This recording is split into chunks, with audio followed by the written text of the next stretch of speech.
Muito bem-vindos a essa premiação. Nós estamos no dia 18 de junho de 2020, mais um ano que se passou em que o Centro Acadêmico Sarmento Leite me dá a honra de premiar um aluno que tenha publicado um trabalho de expressão, um ou mais, numa revista indexada, um aluno da graduação, no período do ano anterior, no caso é a premiação de 2019. Esse é um prêmio que o Centro Acadêmico Sarmento Leite, da Faculdade de Medicina da Universidade Federal do Rio Grande do Sul, muito me honra em dar o meu nome, não é? Então, eu fico muito lisonjeado com isso. A ideia sempre foi estimular os estudantes para que eles pudessem ter publicações indexadas, porque a publicação indexada é aquela que pode ser compartilhada internacionalmente pela comunidade científica e que faz com que o nosso país participe de um esforço planetário de soluções médicas, de conhecimento, de pesquisa, de evolução, não é? Por muito tempo, o nosso país publicou muito internamente, e o fato de terem publicações indexadas nos permite compartilhar esses conhecimentos aqui produzidos com pessoas do mundo inteiro. Então, eu estou muito feliz em novamente estar aqui com vocês. Eu saúdo, primeiramente, a minha querida Marcela Rodrigues, que é presidente do Centro Acadêmico Sarmento Leite, não é? Eu saúdo o Arthur Bogorni Figgenbaum, não é? Que é diretor do Centro Acadêmico Sarmento Leite.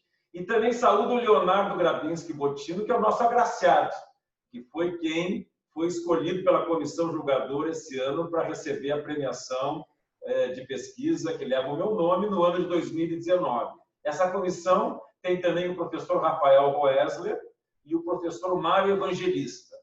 Eles é que cuidam dessa seleção tão difícil, que é escolher quem teve, digamos assim, o merecimento para ser reconhecido com esse prêmio. Claro que é a primeira vez que nós fazemos isso virtualmente, porque nós estamos em meio a uma pandemia, não é? Então, nós estamos vivendo essa situação histórica de termos que fazer distanciamento social, muitas vezes até isolamento, não é? Completo, com todas as precauções. Então, essa sessão é uma sessão que está acontecendo virtualmente, não é? E que, por um lado, ela tem essas dificuldades de nós não nos abraçarmos, não é? Mas, ao mesmo tempo, ela permite que vocês rapidamente, através das redes ligadas ao CASA, transmitam a todos os colegas, não é? Nós também vamos disponibilizar isso através do YouTube, não é? E de onde mais vocês acharem oportuno. Então, eu passaria a palavra primeiro para Marcela Rodrigues, que é a presidente do CASA. Tudo bem, Marcela? Tudo bem, professor. Boa tarde. Gostaria de agradecer, em nome do CASE, do Centro Acadêmico, a oportunidade de fazer novamente esse prêmio que agracia os alunos de uma forma muito bonita e que incentiva a pesquisa e as iniciações científicas. A gente fica muito feliz de poder ajudar e fazer essa edição de 2020. E a gente gostaria de agradecer ao senhor por se disponibilizar e por manter e cultivar essa cultura de incentivo à pesquisa. Eu acredito que, acho que o Bottino também foi seu aluno, eu fui sua aluna, e é uma forma de manter a memória também, né? Dentro da nossa faculdade e do próprio centro acadêmico. Então, muito obrigada. Eu que agradeço. Queria te dizer que nada mais bonito aconteceu na minha vida profissional do que ensinar os alunos da faculdade. Porque a gente vê como as pessoas estimuladas podem atingir assim posições quase inimagináveis. O Brasil tem vários times, grandes elencos médicos em vários lugares do mundo, sabe? Eu morei na Inglaterra, morei na Holanda, morei nos Estados Unidos, e eu tive a oportunidade de ver alunos nossos já médicos brilhando em grandes posições em diferentes locais do planeta. Então, isso me honra muito e eu sempre vou manter essa tradição, eu prometo para vocês. certo? Vamos ver o que o Arthur tem para dizer, que é diretor do CASEL. O Arthur, que deve estar louco para falar alguma coisa, né, Arthur? O Arthur Bogorni Figuebaum. Eu gostaria primeiro, né, de dizer que a gente recebeu e repassou diversos artigos, né, de estudantes aqui da faculdade, e gostaria de parabenizar o ganhador do prêmio e também parabenizar todos os outros que participaram, porque simplesmente o fato de se ter um artigo publicado já é algo muito relevante, já é algo que merece os parabéns, né? E eu também gostaria de acrescentar que no momento que a gente tem vivido agora, no momento de pandemia, e também que a gente começa a ver muito da ciência ser questionada e criticada, é um momento que a gente precisa ainda mais de engajamento dos nossos cientistas, né? E também de encorajamento da pesquisa. E é por isso que eu faço um agradecimento especial ao professor Schwartzman, que tem essa iniciativa de estímulo à produção científica e de reconhecimento do trabalho feito dentro da faculdade. Muito bom, muito obrigado a vocês dois. Eu não posso deixar de dizer que vocês também têm compromissos, não só com o destino de vocês mesmos, mas com a faculdade, em sempre defender a qualidade, a excelência. A nossa medicina tem uma grande tradição e nós estamos vivendo hoje um momento em que isso tem sido questionado, as instituições científicas têm sido praticamente esquecidas em nome de decisões puramente políticas. Eu acho isso lamentável. Eu escrevi, não sei se vocês leram há 2 dias atrás ou ontem, não sei se foi ontem ou anteontem, na Zero Hora sobre isso, um artigo que é uma metáfora ao J'accuse, que é o Eu Acuso, do Émile Zola, em 1898, no caso Dreyfus, em que ele fez um manifesto na primeira página do jornal. Eu fiz uma metáfora fazendo as minhas acusações. Leiam e passem para os colegas de vocês, porque é uma acusação de quem ama o Brasil, de quem não tem partido político. Eu simplesmente acho que é muito triste nós vermos as nossas instituições médicas e científicas com um papel secundário em questões de saúde. Isso é impensável, não é? Então, o nosso país precisa aprender muito ainda a respeitar a ciência. Mas, por outro lado, eu tenho visto nessa pandemia um ressurgir de um respeito ao médico, assim, como se a ciência fosse a solução para esses impasses que acontecem, que são imprevisíveis, como numa pandemia, não é? Então, ao mesmo tempo, nós temos esse descrédito de alguns, mas a gente tem esse reconhecimento de muitos.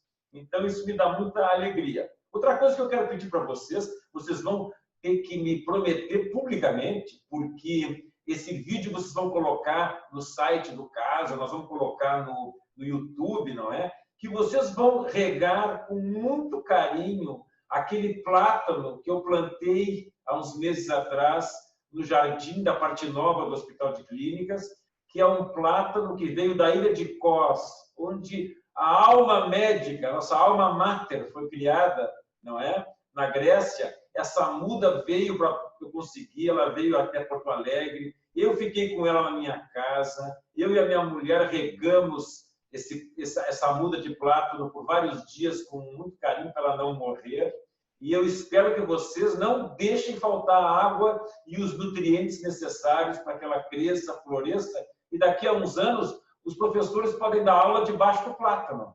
Querem uma emoção maior do que aprender medicina debaixo, à sombra do plátano, lá da ilha de Kos, onde tudo parece ter começado? É fantástico, né?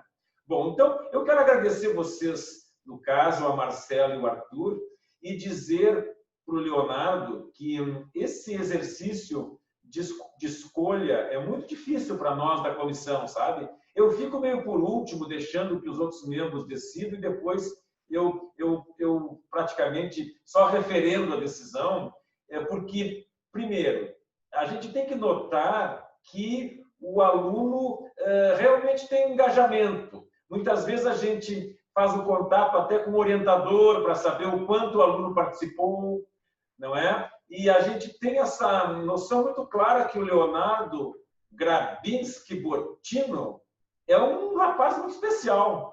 Não é por acaso que ele ganhou esse prêmio, não. Ele é coautor de 2 estudos que foram muito, nos impressionou muito a qualidade dos estudos, não é?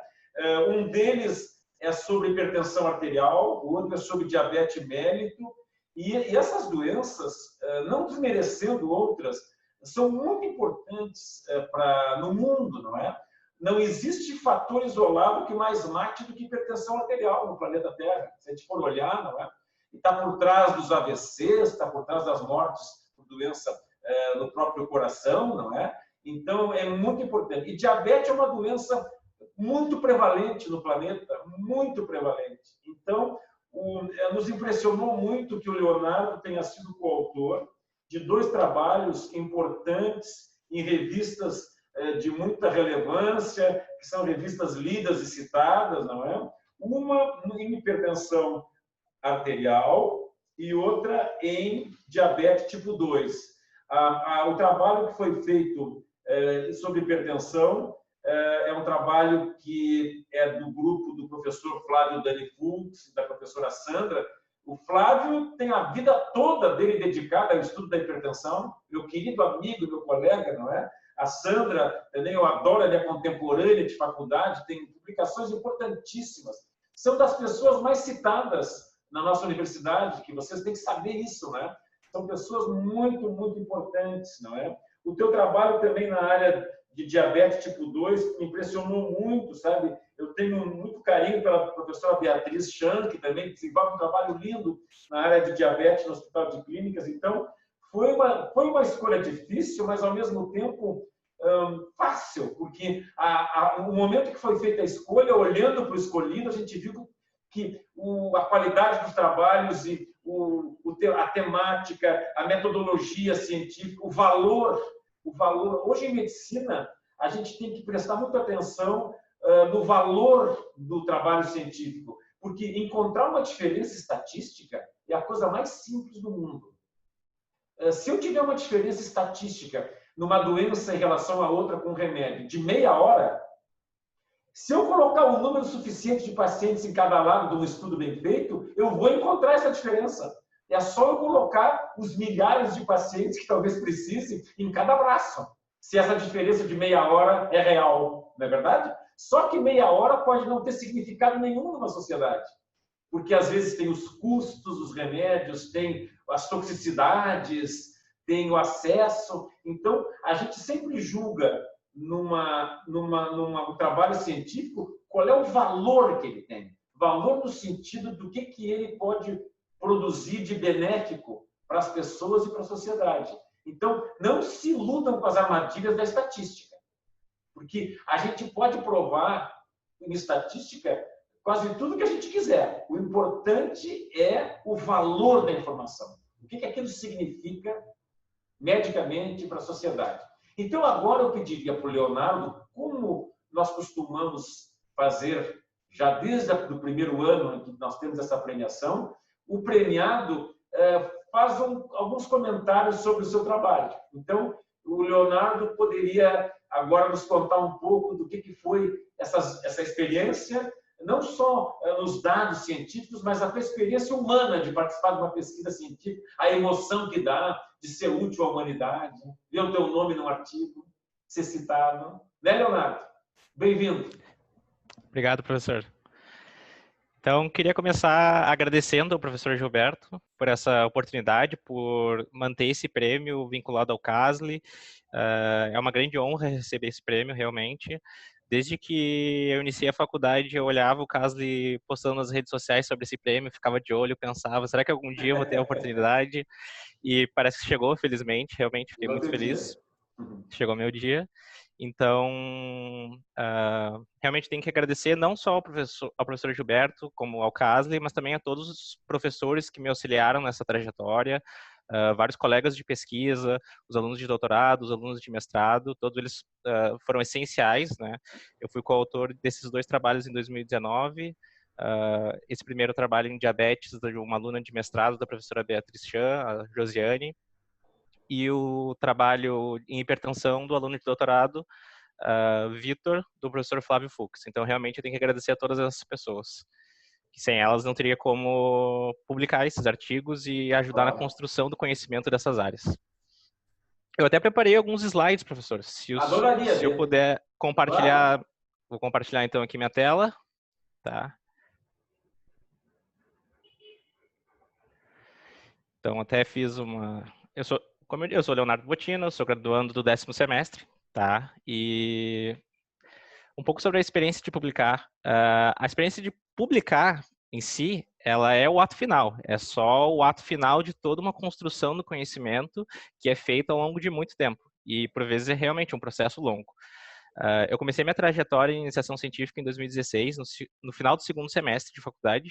Foi meio cedo, eu nem tinha terminado, nem tinha feito as cadeiras de epidemiologia ainda, mas apesar disso, foi uma experiência muito gratificante, porque eu considero que a iniciação científica me auxiliou a ser um estudante de medicina melhor e também uma pessoa melhor, um pesquisador melhor também.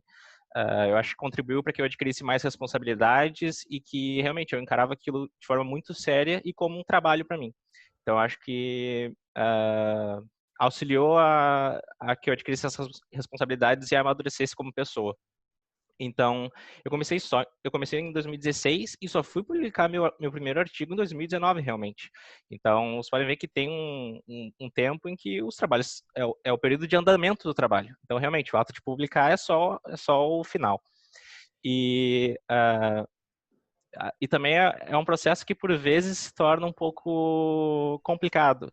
A publicação em si, ela é um pouco burocrática, enviar os artigos às revistas científicas, aí tem um editor que avalia se ele vai aceitar ou não que o artigo seja revisado, aí envia para o revisor 1, aí tem o revisor 2, volta para o autor, eles fazem modificações. Então é um processo burocrático, longo, por vezes chato, mas que no final vale muito a pena, porque dá uma grande felicidade ver o teu nome vinculado a esse artigo, ser citado e também contribuir para aumentar o conhecimento nessa área em que tu pesquisou e auxiliar as pessoas, auxiliar os pacientes. Então, até botei algumas coisas. Esses 2 artigos eles foram publicados até facilmente, mas tem alguns outros artigos que ainda estão em andamento, tanto do grupo de diabetes, com quem eu fiz pesquisa até 2019, e a partir de 2019 eu comecei a fazer pesquisa com o professor Flávio em hipertensão. Várias vezes nós tivemos vários artigos rejeitados, que eu estava vinculado, então é um processo demorado. Tem um artigo que só foi publicado em 2020, nós terminamos de fazer essa revisão sistemática em 2018 e só conseguimos publicar em 2020. Esse eu sou o primeiro autor, ele não está nessa lista, porque ele é de 2020, né? Eu sou o primeiro autor desse artigo, só que, e participei ativamente eu enviava para a revista, aí recebia rejeitado, enviava, enfim, só fomos aceitos depois da 5ª tentativa. Então, realmente, é um processo por vezes burocrático, mas que vale a pena no final. Até tem algumas tirinhas que brincam um pouco com isso, vou deixar aqui para que vocês leiam.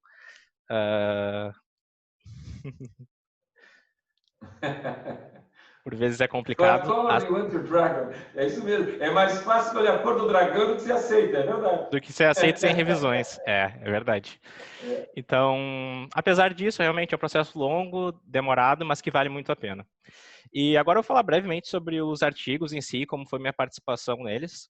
Então, dos artigos publicados em 2019, por ordem cronológica até, esse foi publicado no Diabetology Metabolic Syndrome. É um artigo científico, ali estou eu, como terceiro autor, publicado sobre indicadores de qualidade em diabetes tipo 2, uma análise por nível de complexidade de atendimento. Então, a ideia desse estudo foi, basicamente, avaliar realmente a qualidade de atendimento a esses pacientes com diabetes mellitus do tipo 2 em centros primários de saúde e terciário, por meio de critérios de qualidade já consolidados pela Associação Americana de Diabetes, por exemplo. Então, existem vários critérios que nos dizem se o atendimento a esses pacientes com diabetes é adequado. Então, nós fizemos então esse estudo, que foi uma coorte histórica, os dados foram coletados em prontuário eletrônico ou de papel, e os critérios avaliados para verificar a qualidade desse atendimento dos pacientes foi a porcentagem de pacientes que tinham testes de neuropatia feitos, como, por exemplo, monofilamento, se o cada consulta testavam se ele tinha neuropatia periférica ou não, nefropatia, como por exemplo, se ele tinha solicitado creatinina, ureia, esses exames, retinopatia por meio de exame de fundo de olho ou retinografia, os colesteróis e também a hemoglobina glicada, que é um marcador de controle do diabetes. Eu queria mostrar, a parte do centro terciário, que foi o Hospital de Clínicas, foi bem fácil. Mas os centros primários, que foi a ESF e a UBS e o IAPI, foram prontuários de papel, e nós tivemos que revisar esses prontuários um a um. E isso, por vezes, foi um pouco complicado pelo estado desses prontuários. Se vocês observarem essa imagem, cada papelzinho era uma família, e dentro desses envelopes de papelão tinham várias folhas, e que era completamente infestado de insetos, enfim, era algo realmente, enfim, deu um pouco de trabalho, mas que nós conseguimos terminar ao final. Então, o resultado principal, então, era a porcentagem de pacientes que tinham esses testes feitos ou não. E nós tivemos, então, 192 pacientes no centro terciário, que é o Hospital de Clínicas, e 148 na ESF e 148 na UBS. E nós verificamos, então, a porcentagem de pacientes que tinha cada um desses marcadores de qualidade de atendimento realizados. Sobre os testes de nefropatia, não houve diferença entre a porcentagem de pacientes, existiam de forma similar esses testes feitos. Sobre os de retinopatia, como retinografia, nós vimos que, realmente, os pacientes do centro terciário tinham mais frequentemente esses testes feitos do que os de centro primário. De neuropatia, nós vimos o mesmo padrão, que esses testes eram mais feitos no centro terciário. A avaliação nutricional, também outro critério avaliado, foi mais feito no centro terciário, depois na UBS e depois na ESF. Testes de colesterol mais frequentemente foram vistos, foi um padrão um pouco inverso, que até nos gerou um pouco de curiosidade, mais na ESF, depois na UBS e depois no centro terciário, que foi o Hospital de Clínicas. E uma avaliação sobre o uso de tabaco, então, foi similar entre os três centros. E a ideia com esses dados é realmente melhorar o serviço, cada um desses serviços. No centro terciário, que é o Hospital de Clínicas, no ambulatório da professora Beatriz, eu sei que agora eles estão construindo formas de melhorar o atendimento desses pacientes com diabetes baseados nesse estudo. Então, realmente, ele tem um efeito de melhoria dos serviços de atendimento, tanto nos centros terciários como nos centros primários. Então, realmente, dá uma gratificação trabalhar nesse projeto de pesquisa e verificar os resultados, a publicação e também os efeitos que a publicação gera na sociedade, nos pacientes. Então, esse foi o primeiro artigo. O segundo artigo avaliado, então, foi esse publicado no Trials, em 2019 também, agora com o grupo de pesquisa Prever, tá? Ali estou eu também como terceiro autor, e ele é um protocolo para o ensaio clínico randomizado que avalia a eficácia de clortalidona e hidroclorotiazida em combinação com amilorida e múltiplas na pressão arterial de pacientes com hipertensão primária. Então, é um protocolo para o ensaio clínico randomizado em fatorial. Esse protocolo, então, ele é, como dito, ele é um protocolo para um ensaio clínico que nós, então, começaríamos a fazer. Quando esse protocolo foi publicado, nós ainda não tínhamos iniciado, mas logo em seguida que ele foi, nós iniciamos o recrutamento. Sobre a base teórica dele e os objetivos, foi realmente comparar a eficácia de diferentes diuréticos tiazídicos, que no caso foi a clortalidona 25 mg por dia ou hidroclorotiazida 50 mg por dia, associada a doses diversas de poupadores de potássio, que foi a amilorida 10 ou 20 mg, na redução da pressão arterial como manejo inicial da hipertensão primária. Então, nós estamos fazendo, então, esse ensaio clínico randomizado, fatorial 2x2, duplo cego, com um segmento de 3 meses, e o desfecho final, então, é a variação da pressão arterial medida em mapa, que é aquele exame que mede a pressão por 24 horas. Ele é um protocolo, então nós não tínhamos ainda os resultados realizados, mas nós iniciamos o estudo logo em seguida. Nós já rastreamos 125 pacientes, presencialmente nós já fizemos mapa em 18 pacientes e randomizamos 6. Só que o estudo foi interrompido agora por conta do Covid-19, pelas diretrizes do hospital, do Centro de Pesquisas Clínicas, nós não estamos mais recrutando pacientes, nós só acompanhamos esses que já randomizamos e estamos aguardando, então, as coisas voltarem ao normal para que possamos recrutar esses pacientes com mais segurança, né? Então, até para diminuir a circulação de pessoas, muitos deles vinham de ônibus, enfim, são pacientes já com outras doenças, comorbidades, então é melhor que eles fiquem em casa nesse momento do que venham aqui ao centro de pesquisa. Então, por enquanto, estamos aguardando para dar andamento ao estudo. Muito Basicamente, bacana, esses são os 2 artigos publicados em 2019. Já tem alguns publicados em 2020 também, mas isso vai ficar para outro Sabe que ano. não há nenhuma restrição a ser bicampeão, tricampeão. Olha, que nem o Brasil ganhando a Copa do Mundo. Você pode te inscrever durante vários Pode anos. deixar, vamos escrever, professor. Nenhum impedimento nesse sentido. Então, o bacana é ver as pessoas crescerem. Então, realmente, Leonardo, uma coisa que eu queria te perguntar, sabe que a experiência de escrever um artigo científico, e até quando a gente vai dar uma aula, tem um aspecto de organizar o pensamento. Porque sempre que a gente tem que escrever, ou que a gente tem que falar em público, vai apresentar um trabalho, a gente tem que organizar o pensamento.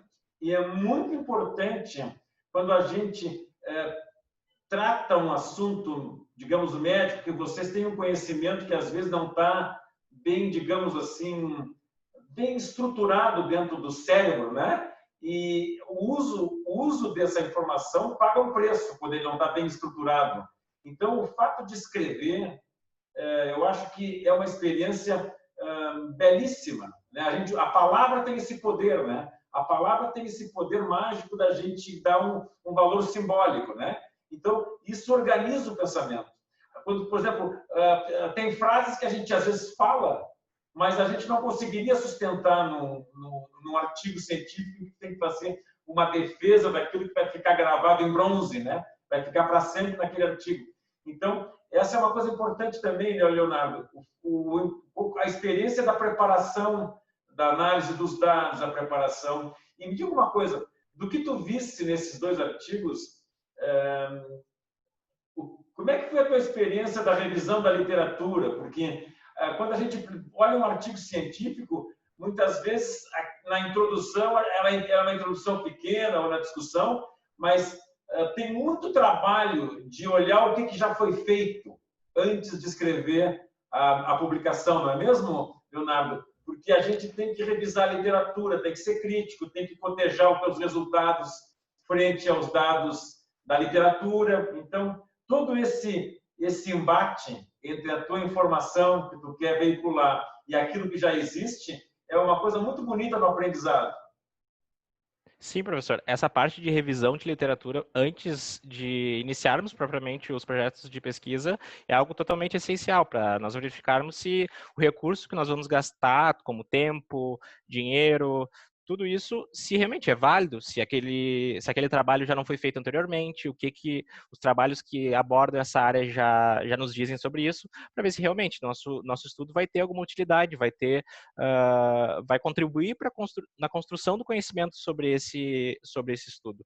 E essa parte na minha iniciação científica, eu adquiri muito conhecimento em revisão teórica, revisão da literatura. Eu aprendi, eu tive ótimos professores, a professora Beatriz, a professora Gabriela Teló, me auxiliaram muito em aprender a fazer as minhas buscas em PubMed, no Embase, em diversas bases, e também a ler diversos desses artigos e compilar aquilo que realmente era mais importante, aquilo que mais diz sobre aquele assunto que tu já está pesquisando. Então, essa parte de revisão da literatura é algo essencial. E durante a iniciação científica eu acho que eu adquiri um conhecimento sobre isso muito importante e que me auxiliou a crescer como pesquisador de forma muito importante. E, enfim, é isso, professor. Bem, eu queria, antes de terminar, dizer 2 coisas. Primeiro, que o teu certificado, tu vais receber através do CASA. Durante a pandemia, nós vamos ter que esperar um pouquinho, né? Porque esse certificado é preparado, a gente vai combinar depois, aí assina a Marcela e o Arthur e eu também assino, tu vai ter isso para ti como tua recordação e também para tu mostrar o que tu já fizesse já na tua carreira tão jovem, já tão promissora, né? E também, uma coisa importantíssima, tu vais passar para o Arthur os dados bancários para que tu possa receber o prêmio, né? E aí, com o prêmio, tu vai fazer o que tu quiser com esse prêmio. Pode viajar, tu pode fazer, comprar uma coisa que tu goste, entendeu? Tu tem que pensar assim, eu mereço, né? Quem venceu o prêmio merece. Eu não sei, eu gostaria de passar a palavra para Marcelo e para o Arthur. Vocês querem dizer mais alguma coisa antes da gente encerrar essa sessão? Eu acho que agradecer ao Leonardo por ter se inscrito, né? Nós tivemos muitos inscritos mesmo. E acho que talvez assim, a ideia do caso seria levar essa mensagem para que ele sempre lembre da produção dele e que os estudos que ele apresentou realmente são muito, muito interessantes. A gente fica muito feliz de ter recebido a inscrição dele. Parabéns, muito, muito bom. Arthur, quer falar alguma coisa, Arthur? Não, eu acho que é só reforçar os parabéns a ele, a ti também, que é um grande incentivador da pesquisa aí dentro do hospital, dentro da faculdade, e também agradecer a todos os outros que participaram, né, do concurso e que também estão produzindo ciência aí. Então tá, eu agradeço muito a presença de vocês. Espero que vocês possam divulgar essa conquista do Leonardo de uma maneira bem bacana, não é? Não se esqueçam que medicina é uma coisa belíssima, é uma experiência humana indescritível. Não se esqueçam de sempre se colocar no lugar dos pacientes. A gente sempre tem que ter essa capacidade de sempre olhar como que nós nos sentiríamos se tivéssemos a situação daquele paciente, ter sempre empatia pelos pacientes, entender, não subestimar os sentimentos das pessoas, as queixas dos pacientes, ter respeito. A relação médica é belíssima, é uma das coisas que a história preservou nas relações humanas. Vocês vão num lugar bem pequenininho, bem simples. Olha, se o padre tiver viajado, se o juiz estiver dormindo, o médico vai ser o conselheiro dos pacientes, das pessoas. Não esqueçam disso. Podem falar o que quiser, que a medicina está mudando, que isso, que aquilo. Não, tem coisas que vão ficar para sempre. A medicina tem ciência e tem uma magia, tem uma arte, que é uma coisa de tu lidar com o sentimento humano, com as pessoas no momento de fragilidade. A doença nos faz ficar muito inseguros. Pode ser qualquer um. Já passou pela minha mão gente com currículos assim enormes, gente velha, gente moça, gente com grandes posições, e quando eles ficam doentes, eles são iguaizinhos a qualquer outro doente. Entende? Então, sejam sempre bons médicos, e sendo bons médicos, tem que ser boas pessoas. Eu nunca vi bom médico ser uma má pessoa. Um bom médico mesmo. Então, um abraço para vocês, tudo que precisarem de mim. Eu estou aposentado, mas estou vivo e muito ativo. Um abraço para vocês.